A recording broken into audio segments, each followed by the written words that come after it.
Puffing tools is part of the modeling suite. It can be found with the other 3D modeling tools in the carving tab.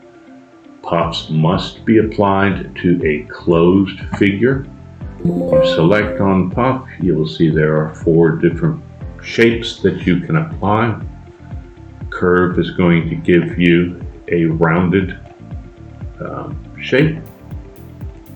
We can change the angle of that, and of course also the depth which it's going to be applied to.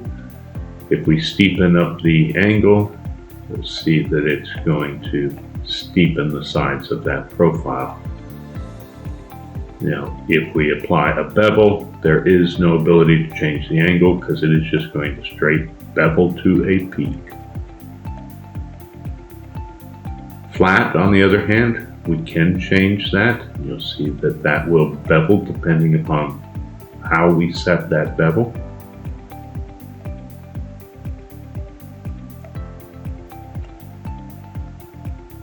And then bubble. Bubble is going to create a very graceful puff. So notice there's no sharpness to this, and of course you can change the steepness of it.